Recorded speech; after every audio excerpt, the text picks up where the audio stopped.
We have our inspirational reading today from one of our, what we call pink books, which are our love scriptures here at the Teaching of the Inner Christ. They're channeled messages through an anonymous group called the Brotherhood of the Followers of the Present Jesus. And the book I'm reading from is called Soul's Ego, and it's on page 3. And this is what Jesus, channeling through one of these sensitives, has to say. Therefore, know and accept your ego as your truth, your form of God, and begin with this recognition to love, worship this God that you are. And as I once said, that ye are all gods, this I mean. You are more than an expression of God. You are a God, a complete form of all life energy, a complete God walking upon this earth, creating for yourself your own life and your own world, nourishing this life and this world. Do not think, as I speak of you, of the outer being of your present awareness, for your awareness you yourself have cut off from awareness of the whole by attention upon the outer, as all men has done this. I came and I come that a door might be opened between yourself and yourself, that the whole energy that is you come into your conscious life, that you may be your whole self, that you may open up your whole and complete ego, and yet nothing is encased. For as I have said, ye are all gods, and you are a complete God. Thank you, Jesus.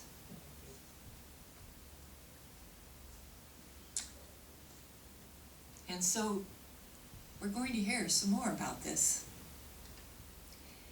from one of our very active ministers of the Teaching of the Inner Christ. She is the head of the outreach ministries for the teaching, as well as the ministry of prayer.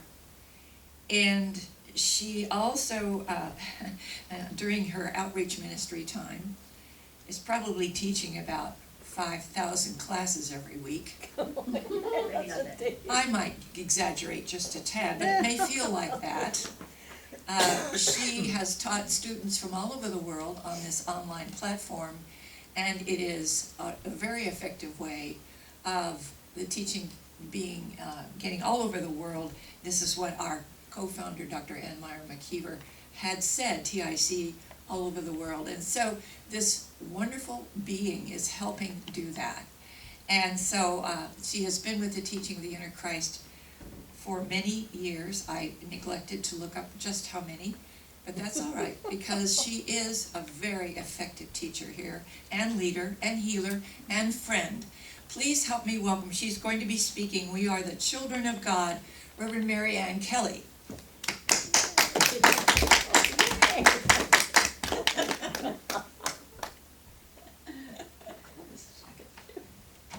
Good morning. Good morning. Good morning. How is everyone this morning? That too. Well, Glad. we're going to talk about being children of God. Well, in Genesis 1, verses 26 through 31, we're going to explore that today. And God said, let us make man in our image. That is, let's make man in our creativity. According to our likeness. That's creativity and creating together. According to our likeness, our creative and creating. Let them have dominion over the fishes, which represents the creative capacity of the feminine nature, or the ability to inspire ideas. So this is what we're being given. Let's see, and then it says, let them have dominion over the fishes, and of the sea, and the sea signifies the universal mind, and the great expression, realm of unexpressed and unformed thought, and ideas that are contained in all potentiality. So look at those gifts that we're being given as we're being created. And then it says, and he also giving over the birds, and the birds are known to be messengers of God. Yes. Messengers of God, possibly angels, or spiritual ideas that pop into our head and come through in our meditation. And in the air, which is lofty ideas, high ideas. All of this comes through. Over the cattle of the earthly ideas, over the earth, the groundedness. So you see here we're being grounded in the ethers and in the earth. And over the cattle, which are earthly ideas, and over the every creeping thing, and that's it. Now the creeping things, I had a hard time with that, because what good are they? Well, it seems as though they are, when you think about the creeping things, like the butterfly, the caterpillar first, developing into the caterpillar, that's what they represent. Maturing, changing, and cleaning up the earth sometimes. Cleaning up. So you see, all of that's right there, and it's given to each and every one of us. So when Jesus tells us in the New Age, in the soul's ego, that ye are gods, this is what he's talking about. This is what he's talking about. And this comes straight from the Bible. So there you are. So God created man in his own image. In the image of God he created them. Male and female he created them.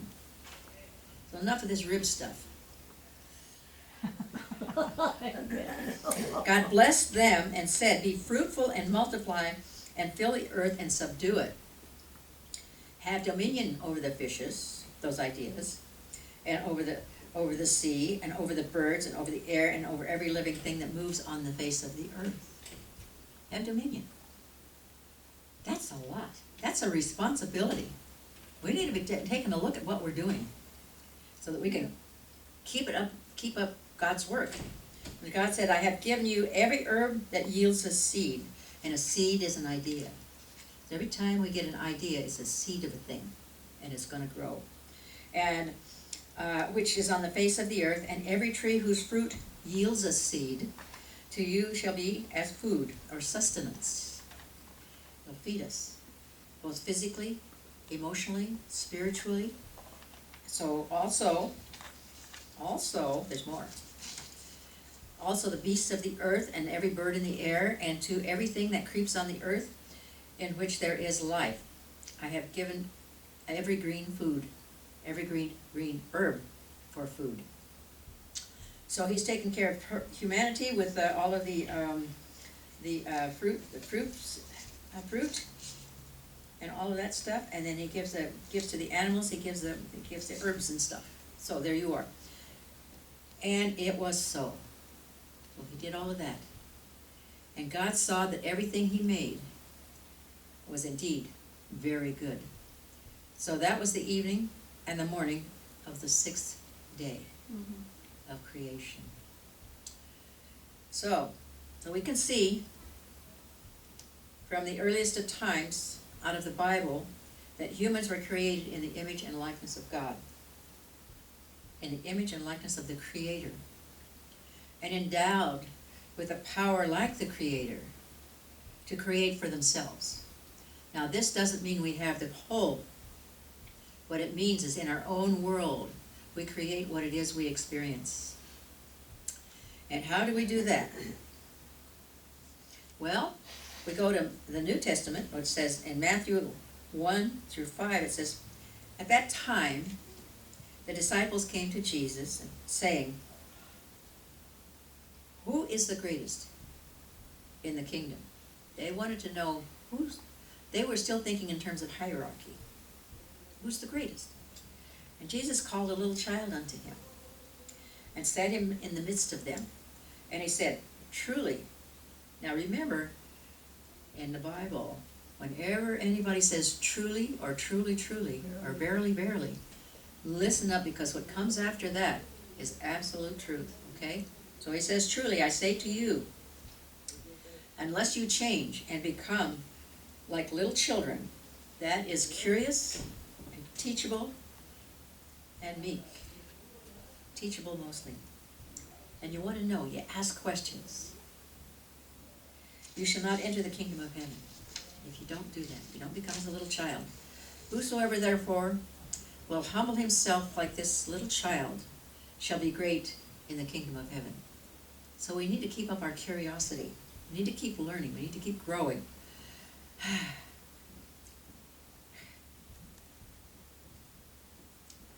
And that means that we will be with him as he was with his own I am his own I am presence. And he who will welcome one of these little children in my name, in my nature, in other words, like me, welcomes me, the spirit of the inner divine. In the New Testament, Jesus Christ instructed us to begin again in trusting our true desires, given to us by our own Christ and I am self. And and this is what inspired the man Jesus, who we call Jesus the Christ. And he tells us that it is the Father within who doeth the work. And I'm going to say the Father and Mother within who doeth the work. So trusting our inspiration. That's what that means. Father within who does the work. Those ideas that come to us. Can you think of a time when you received an inspiration? Something that sounded so great. That, man, this would be really great if somebody would do this. Well, the idea was planted in your head. It's there for you. But we didn't move on it. We didn't move on it. Huh. And then a little while later, somebody else did move on it and made $1 million, $1 gazillion, a hula hoop. Simple idea. I had that idea, but I didn't know what to do with it, and so I didn't do anything with it. Somebody else did, and it's still going around and around and around. It sure is. So there, that's one thing. And how about the time you are late for work and you're speeding down, you hit a red light, you screech to a halt, and you wait, the light turns green, and for just a second, millimeter of a second, you hesitate, and that car goes zooming through, and had you gone as fast as you wanted to go, you would have been broadsided, but you didn't. That's what we're talking about.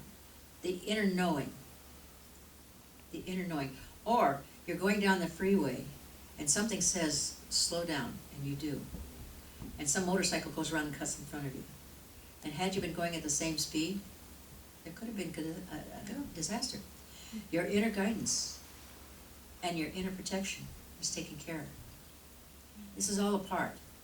And all of this comes not only in meditation, but this is where we focus on our divine, but all the time. All the time. Remember that our divine connection is our connection with God. It is our oneness with God, because God created us out of itself. What we call God created us out of itself. There was nothing else that it could have. We were an idea of the consciousness of that time. And so, it does happen all the time. So the key is to be aware.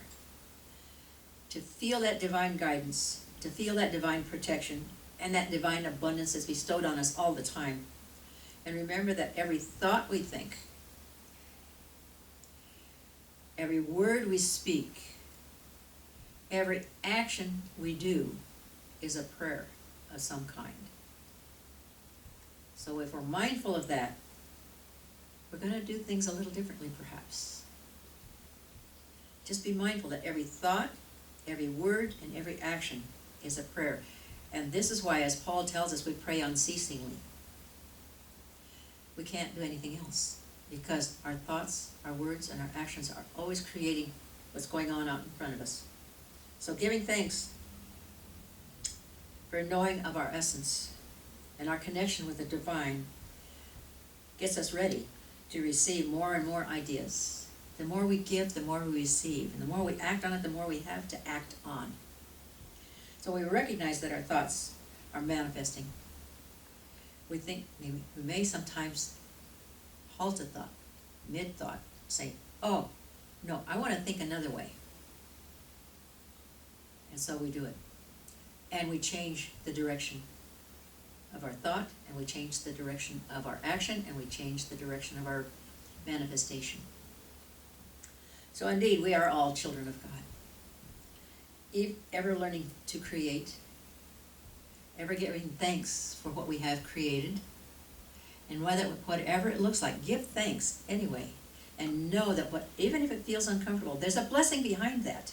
There is a blessing in everything. And so when we look at the things that are going on that disturb us, stop. Don't focus on the disturbance.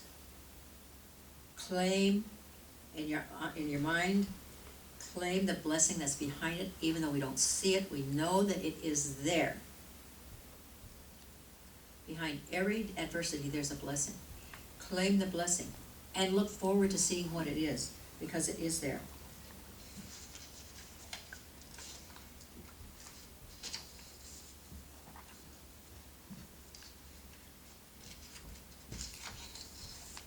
So, Jesus tells us, do you not believe that I am in my Father and my Father in me? The words which I am speaking, I do not speak of myself, but the Father who dwells in me, He does the work.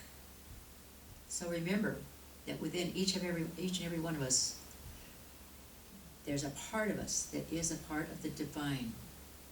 Not all of it, but a part. And our work is to make our world a peaceful place, a loving place, whatever it is we want to, whatever it is we desire to create, we have the power to do that. It even tells us in the Bible, why don't we look at that? Why don't we believe that? Well, believe it and experience it. And so I say, thank you, wonderful God. And then he tells us again, from the Aramaic Bible into plain English, timeless truth I tell to you. In other words, there's the truth again. Verily, verily, truly, truly. Whoever believes in me, in other words, believes in my works, those works which I have done, ye will do also. And even greater than these works will you do, because I am going to the presence of my Father. So come into the presence of your own inner Father, Mother, God, Spirit, whatever you want to call it, because obviously it's not a person, it's a creation, it's a thought, and that's how we can be. Thank you, wonderful God, and all of us. And so it is, and so we let it be. Amen.